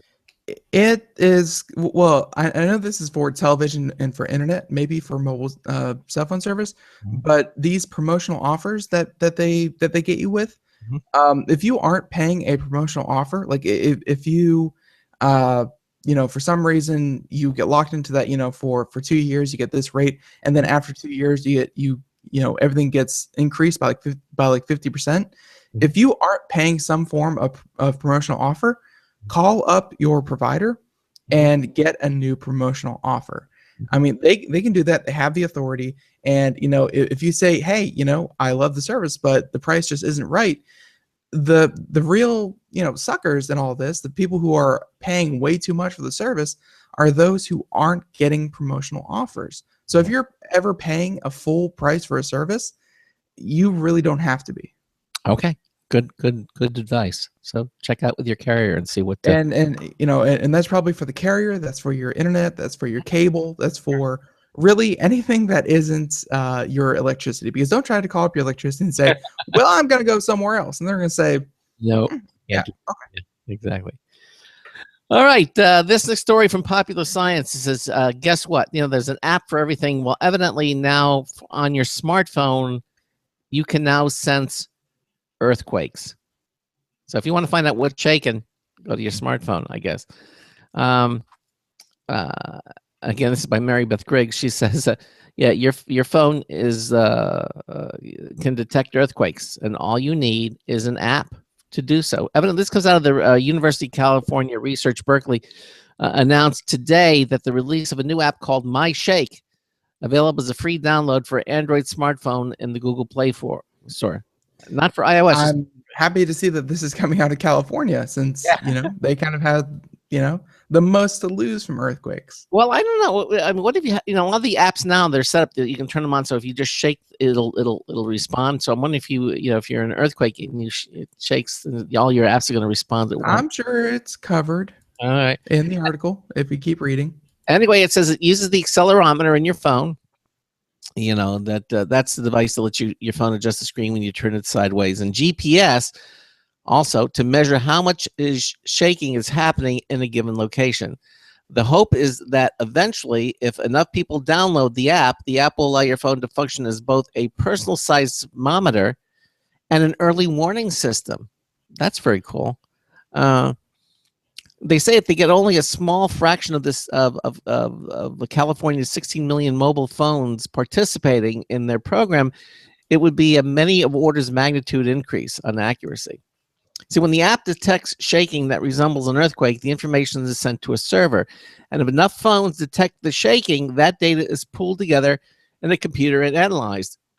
If it's a large earthquake In the future, alerts can be generated from the phones of people closest to the earthquake's epicenter and sent out ahead of the shaking, giving people further away, the ones obviously with the app, the chance to drop cover and hold on. But again, in order for the app to be effective as an early warning system, a decent number of people have to download it. Okay. The researchers estimate that in order to accurately detect the origin and start time of large earthquakes in a location, there needs to be at least 300 phones equipped with the app in a roughly 4,700 square mile area. Okay. The more MyShake equipped phones in an area, the faster the team can get accurate information. Okay. Now, dedicated seismometers are machines that measure shaking during an earthquake, but they can also pick up other signals like sonic blasts, fans cheering at a football game, explosions, and even bear attacks. So how does a sensor in your smartphone, which moves around with you, detect the difference between everyday vibrations like your evening run or commute on the train and an earthquake? Well, the researchers simulated earthquakes by placing an array of smartphones loaded with the app onto a table that shook violently on command, just like it would in real earthquakes. The researchers then trained the app to recognize when the phone was undergoing an earthquake or just getting bounced around in a backpack. There you go, Craig. Yeah. Well, right now, MyShake is only available on Android, but the app doesn't use as much power as previous iterations and can run in the background of your phone's normal activities. The team looked at using iOS, the operating system on Apple's phone, and iPads, but at the time they were developing the app, iOS didn't allow third-party software to run in the background. A feature that MyShake needs to do. That has changed, though, so I'm sure an iOS version will be coming soon. Now, the researchers who developed the app hope that it can expand earthquake monitoring and even early detection systems, augmenting areas with large numbers of seismometers, especially like in California, and essentially creating new seismic networks in areas with limited earthquake infrastructure, but plenty of mobile phones. Okay. Yeah, and no, and just to get into this a little bit, I mean, I had definitely heard about the idea, and I actually heard about someone else who had a similar idea, but they wanted to take the sensors that are built into every smartphone, and he wanted to create some kind of network where you download the app, you run the app passively on your phone, and weather forecasting, modeling, all that kind of stuff. It tries to get information from as many places as possible. Unfortunately, a lot of the only places that provide information of the current conditions in a certain area are at airports. And airports have all the sensors, and the forecast prediction models have to draw on that limited amount of information. Mm-hmm. Someone wanted to use a similar app to this one for earthquakes, but they wanted to use it for atmospheric conditions, so for barometer and temperature and all that kind of stuff. And as the article says, there are about 1 billion smartphones. If you could get 1 billion data points, imagine how accurate you could get the weather. You could get the weather for essentially your zip code, and it would be accurate, almost 100%. Mm-hmm. I think they're hoping to do something similar with earthquakes, where if it can sense enough, and at least if the huge instruments that they already have in place start sensing something, and then they tell all the phones in that area to start reading and start picking up, then hey, they could get a better read on these earthquakes. And even if and let's say this came natively with every single smartphone, you could even give people a much better heads up, saying that, oh, we've detected an earthquake about 3 miles underneath you. Please, get to a safe place.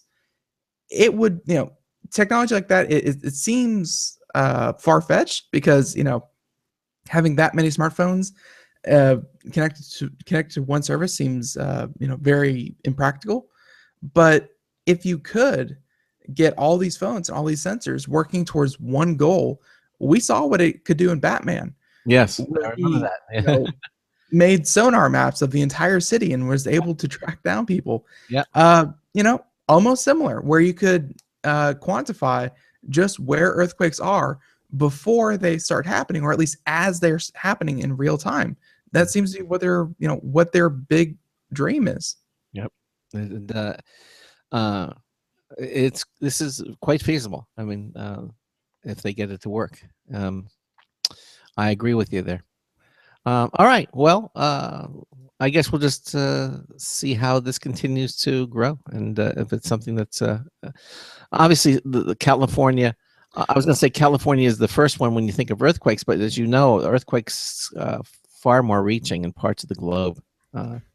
Right. Well, the article mentions Nepal, Yeah. where in that mountain range, that's one of the most seismically active mountain ranges in the world. I mean, Mount Everest is growing 3 feet every year.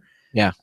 It's very, very active in terms of earthquakes, and which can cause landslides and avalanches and just a variety of horrible things. Mhm.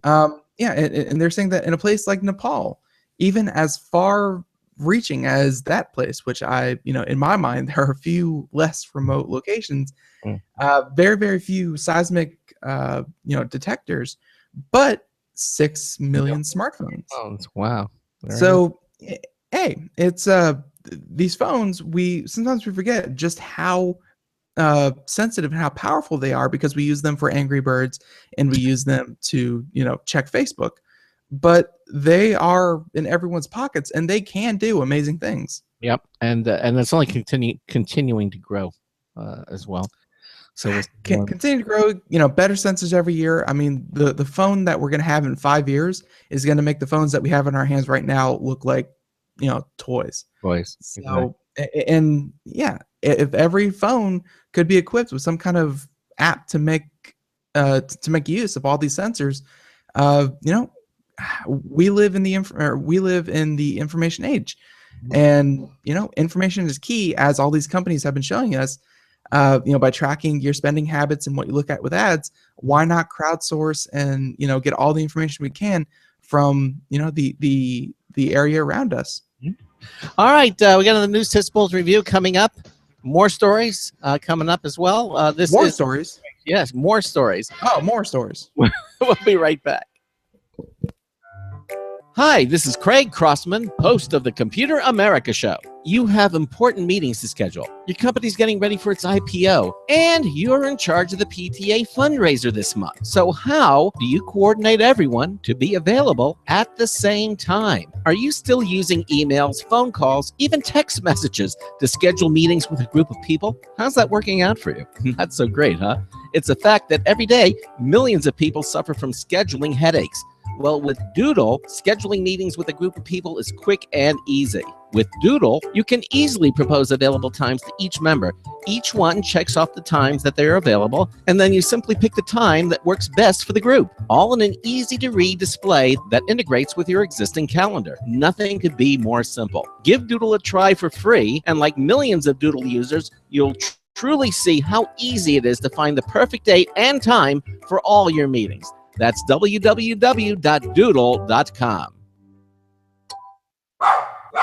Looking for a best friend? Brother Wolf Animal Rescue has your best friend waiting just for you. The mission of Brother Wolf Animal Rescue is to help build a sustainable, no-kill community where no dogs or cats are ever killed for population control, where true euthanasia is reserved only for animals who are irremediably suffering, or for animals who are truly a threat to society and with no hope of rehabilitation. Brother Wolf staff and volunteers go door to door, neighborhood by neighborhood, to educate citizens about local resources available for at-risk pets and to help their families connect with those resources. Brother Wolf's community-based approach to no-kill helps keep family pets healthy, happy, and in their homes and out of the local shelter system in the first place. For more information or to make a tax-deductible donation to this wonderful 501c3 organization, visit their website at www.bwar.org. Help to realize Brother Wolf's vision when no animal is euthanized for lack of a home. Who's a good boy?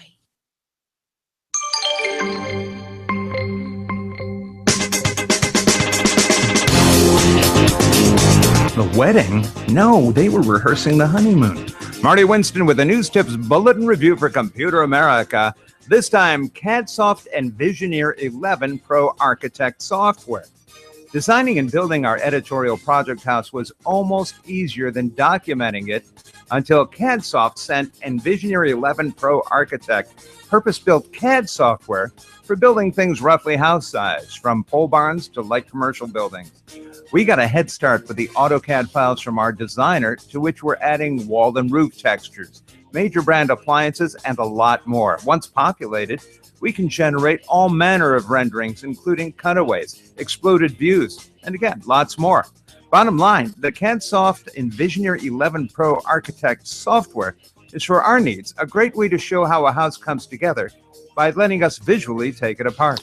Marty Winston, News Tips Bulletin for Computer America.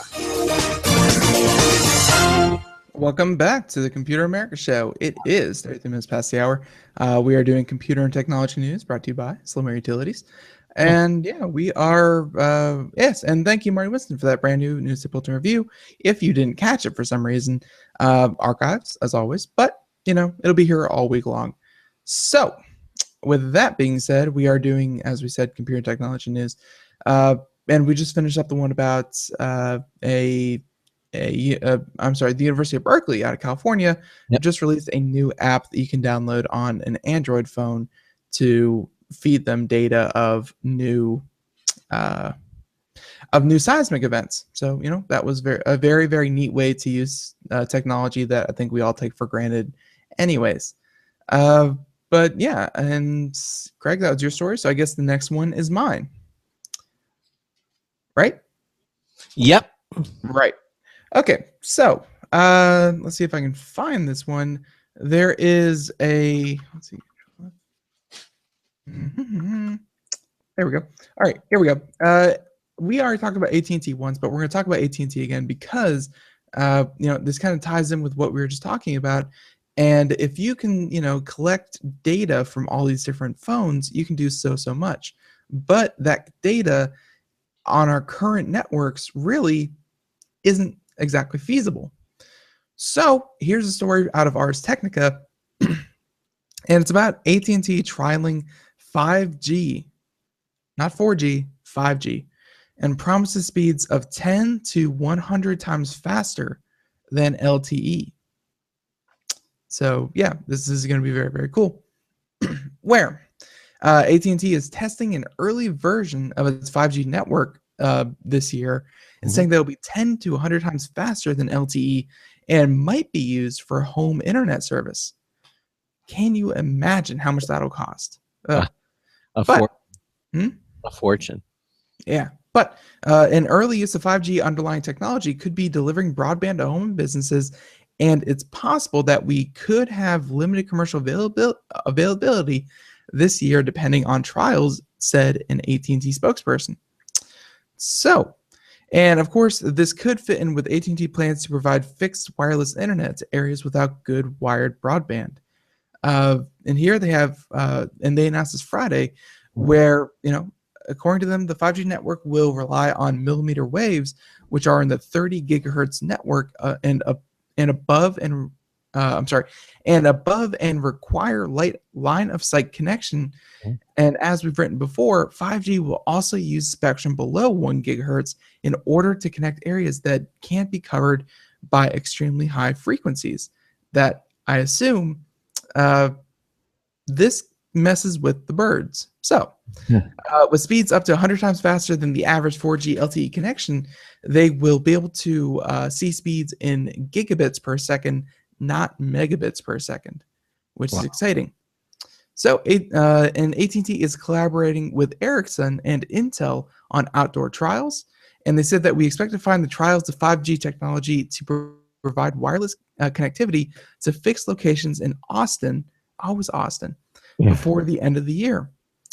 And LTE could remain AT&T's primary mobile network for a few years. And AT&T said that it wants to be ready to switch to 5G once the technology standard are set by the 3GPP. Never even heard of them. No. But the 3GPP or PP are the international standard body.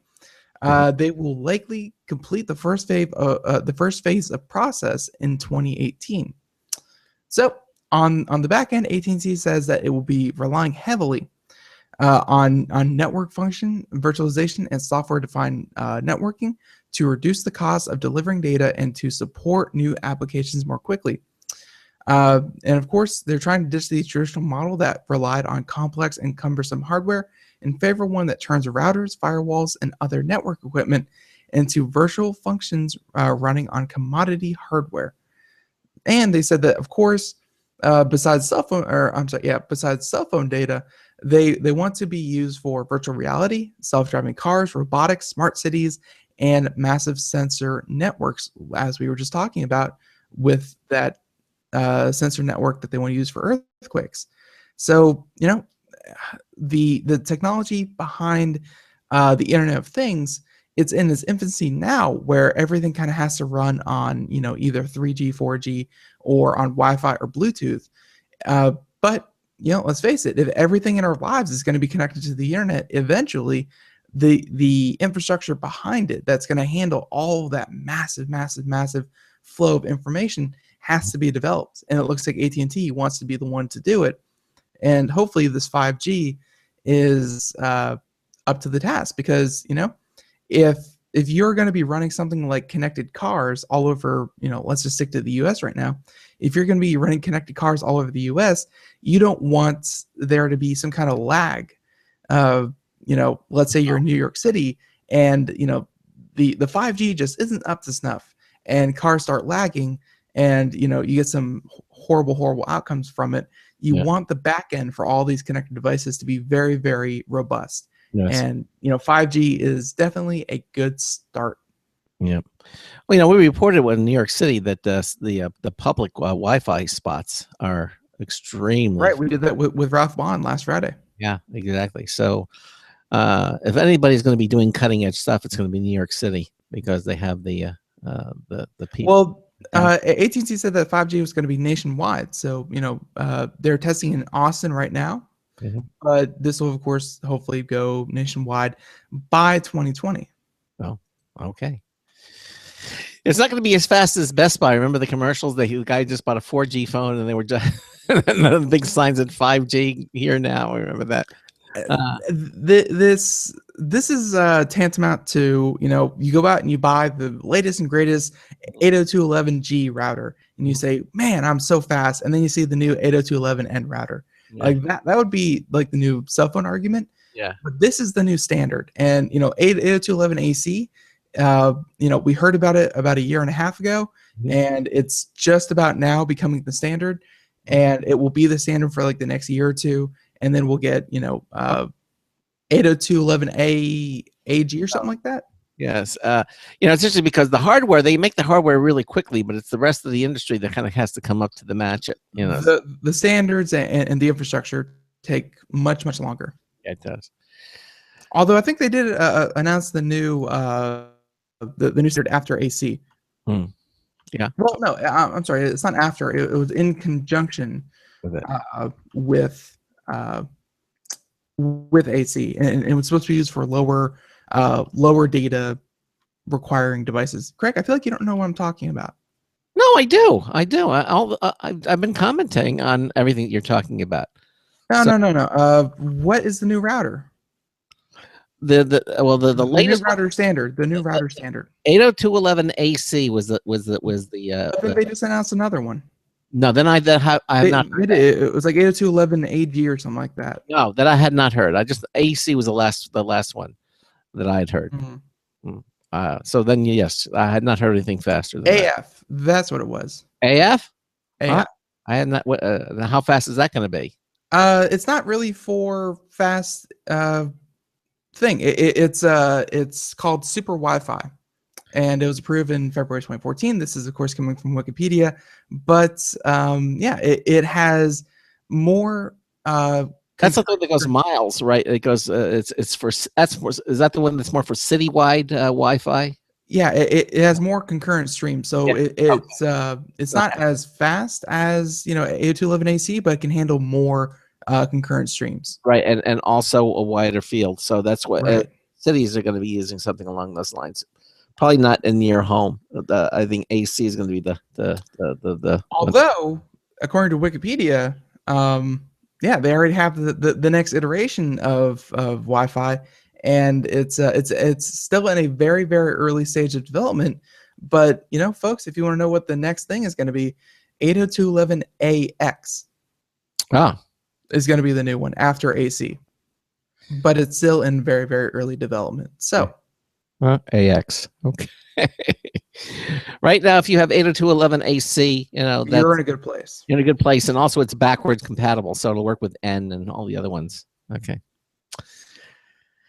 All right. Well, Google has its fingers in many, many, many pies, obviously, and eventually, sometimes one of those pies fingers have to come out some of those pies, because there's just, especially when they have two services that are really similar. Take, for example, Picasa, Google Picasa, and Google Photos.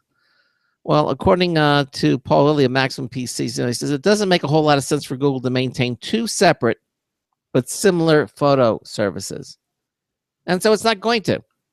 So basically, Picasa is going to be out, and Google Photos is going to be in. Now, I wouldn't think to panic, because I'm sure Google will find a way for you to migrate or export or import your current Picasa photo library into Google Photos. I can't imagine they wouldn't. He goes on to say Google didn't come to this decision lightly, though. He says it said that it's dedicated to phase out and retire Picasa over the coming months, only after giving the situation much thought and consideration. The time spent mulling the issue led Google to decide that it can build a better experience by focusing its efforts entirely on one photo video application rather than juggling two, which makes a lot of sense. Really. I mean, take the best of both and combine them, the best of the first, and combine the great features into the second one. Okay, and that's evidently what they're going to do. Now, it says here that Google expressed sympathy for those who might have spent hours managing their collection of photos and videos in Picasa. As an acknowledgement to that, Google said it won't rush through the transition process, making sure it has sufficient time to do this right, and also provide users with various options and easy ways of accessing their content. He says that process has already begun. For those who have photos or videos in a Picasa web album, they'll find that same content by logging onto Google Photos, where they can continue to upload new ones and organize things as they see fit. So you see, there's no need to even go into Picasa and make backups and or re-upload to Google Photos. They're making it even easier. When you go into Google Photos, your entire Picasa web album collection is going to be already waiting for you in Google Photos. How much easier can you make that? That's nice. So now he asked the question, what if you're a Picasa user and don't want to use Google Photos? Google said it's creating a new place where you'll still be able to view, download, or delete your content. However, you won't be able to create new albums, nor will you be able to organize or edit existing ones. There's always one in the crowd, right? I don't want to do it this way. Well, guess what? It's sign of the times. As long as they make it easy, as long as you don't lose any of your data from the former one, and they provide either way for you to import it, or just it'll be there when you go there. All your work's going to be there when you go to Google Photos. Then don't worry about it. He says, now you have some time to adjust to the changes. They'll begin rolling out on the 1st of May. And then on the 15th of May, Google will stop supporting the Picasa desktop application. If you already have it downloaded or installed, it will still function. It just won't receive any further updates to it. I experienced something similar to this. I had, what was it, the Google desktop. I had a standalone application, and all of a sudden the standalone application didn't work. And I went, oh no, what am I going to do? And then I went to Google, and I clicked on and there it was right in Google itself. It had an application to do exactly, and I was able to do everything that I could do with the it was Google Drive. I was able to just go to Google Drive, and all my files were there. Everything was there that I had on my computer was already mirrored on Google Drive on the website. So I didn't lose anything. Actually, quite frankly, it was easier to do than running the application, the Google Drive standalone application. So basically, I just Yeah, there's always that knee-jerk reaction where, something is changing without your consent, Mhm. and you say, "I don't like it because it changed, and how dare it change?" But at the end of the day, uh, especially someone like Google, they definitely want to keep they definitely want to keep people happy and keep people using their services. Mhm. And, when Google says that these are redundant and we can do everything that we used to do with this other one, they, And more. they're pretty good at it. Yeah, they're very good at it. Case point again with Google Drive. It had as a standard desktop application. It had a separate folder, everything. When I went to the website, I was able to do everything, and actually was able to do everything more easily than I could with the standalone application. And I've seen this happen before a number of times with Google. And so, if you're using Picasa, don't freak out, because if you just go to Google Photos, everything you have, according to the story on Picasa, is waiting for you. Already waiting. You don't have to do anything. It's just waiting for you in Google Photos. All your albums, everything will be there, and you can continue working. And then you'll have the additional benefit of all the additional features that you can find in Google Photos that just weren't in Picasa. So, anyway, that's the story. And there it is. Okay. But it said you mentioned in the article here that it'll begin rolling out May the 1st. So January, February, March, April, May. So yeah, you got like 3 months. Yeah, exactly. So don't be caught by surprise. No, now you're listening to the show, you know about it now. All right. Well, and also thanks to the show, if you're still listening, you will be one of the first among your group of friends to be able to speak confidently and intelligently about where to go. Here it is. About this new, well, not even new, very, very, very, very, very old flower. Flower? Yeah. Flower. Okay. This is a flower that has been preserved in amber for 45 million years. Yeah. Has just been found. Wow. So think, for anyone out there who can't look at the video feed and all that stuff, think of Jurassic Park with the mosquito and the and the thing of amber. Yeah, I mean, creepily, very, very similar to that. Yeah. So, and so the delicate flower has been preserved in amber with each petal and tiny hair intact for as many as 45 million years. Wow. Scientists discovered the flower in a cave in the Dominican Republic, along with a treasure trove of insects preserved in amber. Now, the flower has been identified by an expert as a member of the asterid clade of flowers, whose members include the coffee plant as well as potatoes, peppers, and poisonous trees. So, this is the forebear to potatoes, peppers, and coffee. Okay. Very, very cool. Very cool. And again, the stuff of science fiction really is not. There it is. Right. Not that you're going to find the DNA for a dinosaur. No, and odds are, the DNA of the flower is probably, pretty broken down at this point, and it's just the shell that is preserved in amber. Like you're probably not going to be able to get much out of this preserved fossil other than a very, very cool piece of amber. But for anyone out there who doesn't know, amber is of course fossilized tree resin. Think maple syrup, but not maple syrup. And pinning an exact date is extremely difficult. And according to them, they were able to deduce that the flower was could have been fossilized as early as 45 million years ago, or about 15 million years ago, give or take 30 million years. They came up with such a broad spread of dates largely because we still don't have very many fossils from these kinds of plants, which of course makes it very, very difficult. They have to look at other similar plants and say, okay, well, according to these clues, we got this, this, and this. So anywhere from 15 to 45 million years ago. And the researchers had to date the flower by examining other life forms in the amber cache, including the common single-cell organism that were also found in there. So they used, other creatures that were found in there. And of course, these flowers that that we're showing right now actually came around long before the age of the apes, as we know them. So this actually predates monkeys, and by extension, before Craig.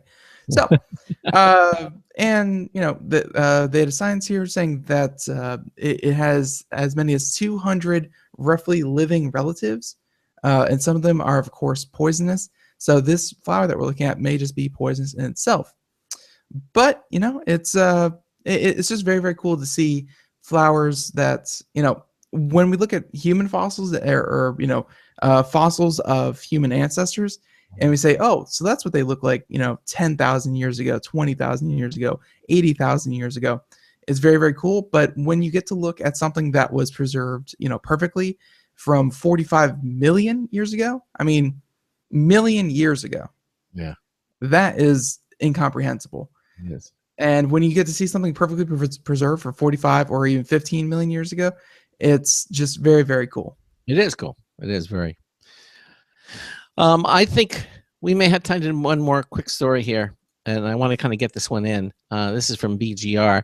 They're talking about Digit. It's a free service that makes saving money easy, but as Zach Epstein says, you shouldn't use it.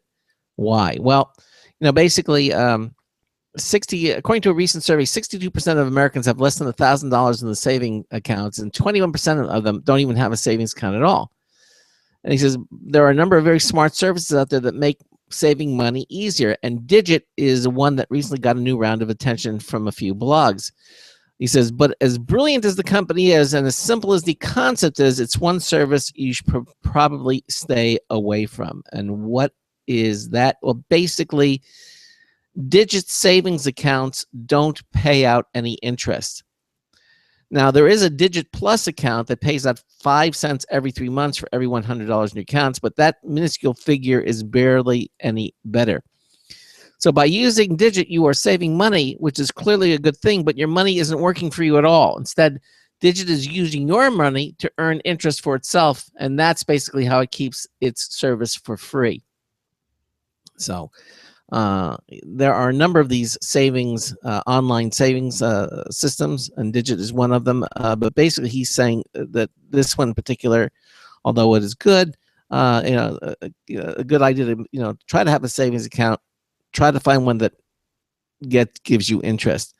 He says basically you'll earn 500% more in an interest standard savings account than you would with a Digit Plus account.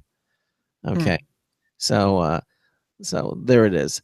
He says an interest-bearing savings account that pays 1% annually will earn you $10 in 1 year. He says that same $1,000 in a Digit Plus will earn you $2 in 1 year. So even the most safe and reliable forms of saving are going to outperform even Right. the best predictions of Digit. Yeah, and another thing, banks today really are getting on the digital bandwagon in the sense that you can access now your bank account to do a myriad of things online. I know the one that we have here that we use here. Basically, I can see all the information for checking savings. Even uses touch. Well, I don't think this is for actual banking, like you're alluding to. This is for interest savings and generating money after, rather. This isn't on the side of banking. This is on the side of investing, and well, technology and investing go hand in hand. It seems like this one with Digit. Yeah.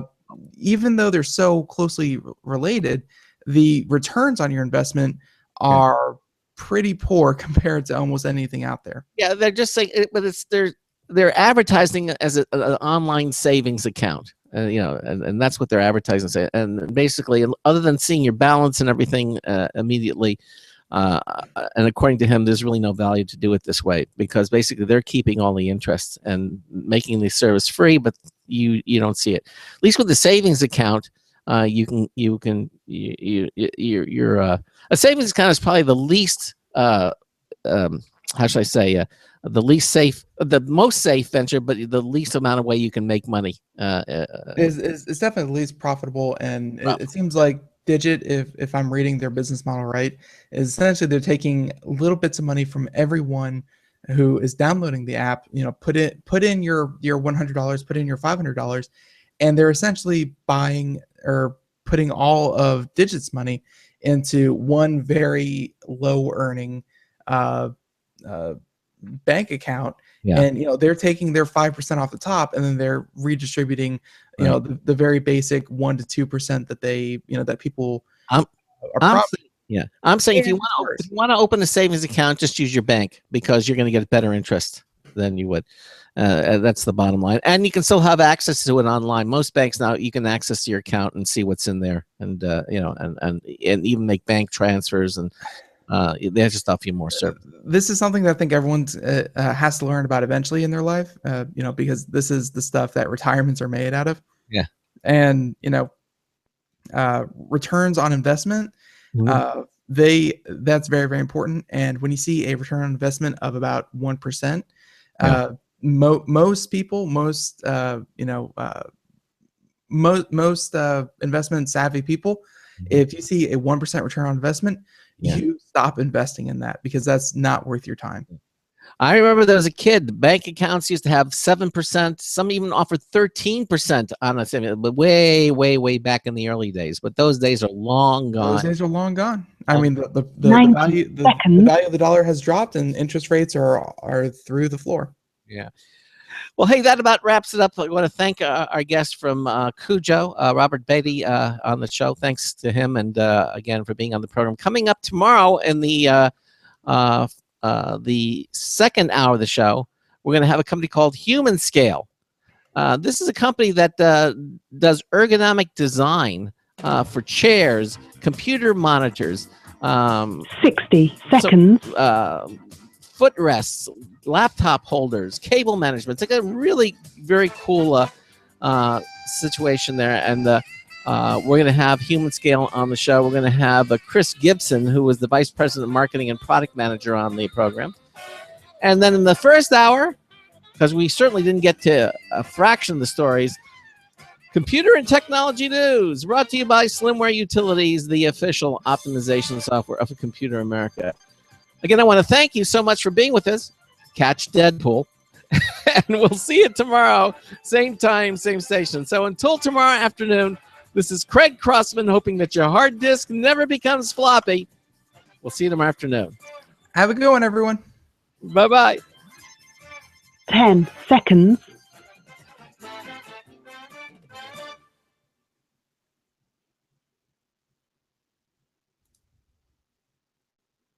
Thank you for using Blog Talk Radio. Goodbye. Okay, everybody, thanks for watching. We appreciate it, and we will see you here tomorrow afternoon at 3 to 5 p.m. Eastern. Take care. Bye-bye. Bye, everyone.